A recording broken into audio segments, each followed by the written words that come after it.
घर में नहीं रखा तो हम इतने बड़े शहर में क्या करेंगे? देख बहन, हमें कुछ तो करना ही होगा, क्योंकि अब हमारे साथ हमारे माता पिता नहीं हैं जो हमारी देखभाल कर लेंगे। हमें खुद ही अपना ख्याल रखना होगा। उस स्टेशन पर एक कूड़ा उठाने वाला था और एक चाय बेचने वाला। ट्रेन के सभी पैसेंजर सो गए थे कि तभी सीता रीता से कहती है, बहन, बहुत जोरों की भूख लगी है, चलो चाय पीकर आते हैं। वो दोनों बहनें सुनसान स्टेशन पर ट्रेन से उतर जाती हैं, जिसके बाद सीता चाय लेने जाती है। वहीं रीता को प्यास लगती है, इसीलिए वो पानी पीने के लिए कूड़ा बिनने वाले से पूछती है, भाई साहब, मुझे बहुत जोरों से प्यास लगी है, क्या यहाँ पानी मिल जाएगा?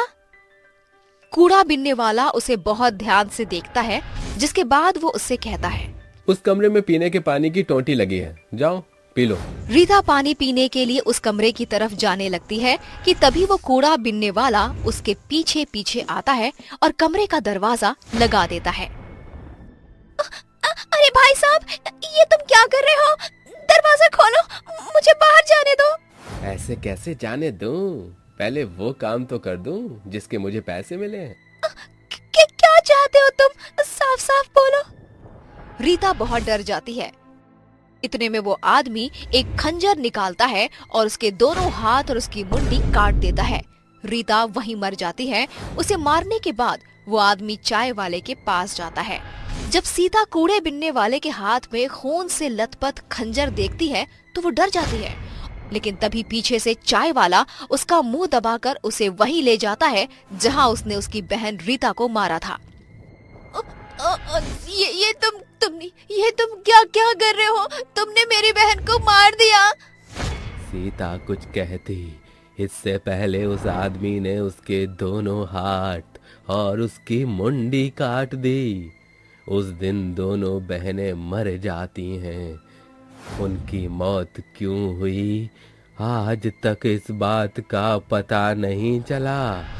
सरकार ने भी उन दोनों बहनों की मौत का पता नहीं लगाया, लेकिन उस दिन के बाद वो दोनों बहनें भयानक चुड़ैल बन गईं, जिसके बाद वो रेलवे स्टेशन से उतरने वाले हर एक पैसेंजर के हाथ और उनकी मुंडी काट देती हैं।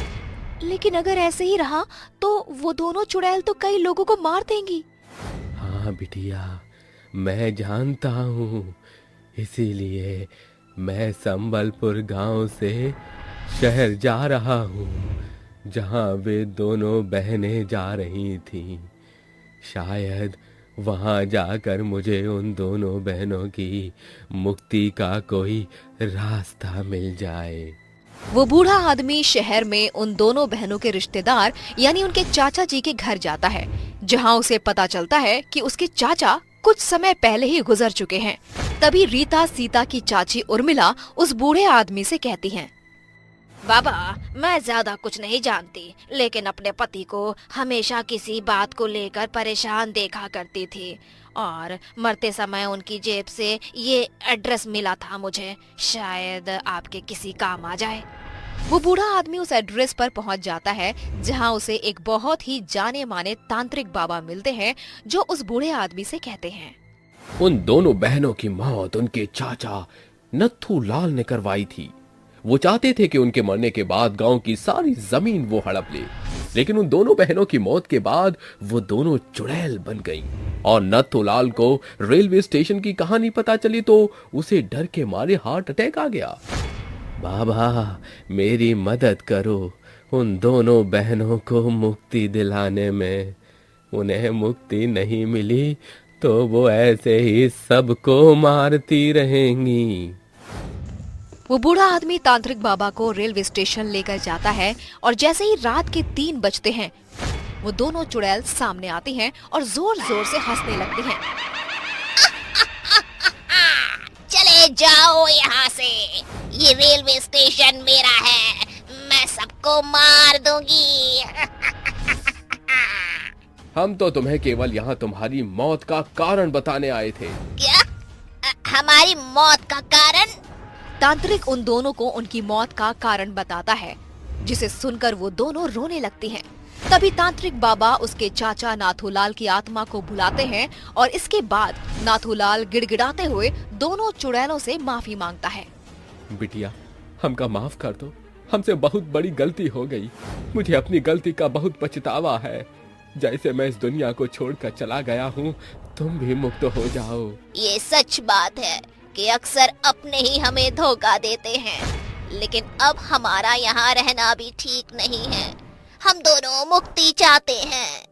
तभी तांत्रिक बाबा उन दोनों के ऊपर पवित्र जल छिड़क देता है, जिससे वो दोनों चुड़ैलें जलने लगती हैं और उन्हें मुक्ति मिल जाती है।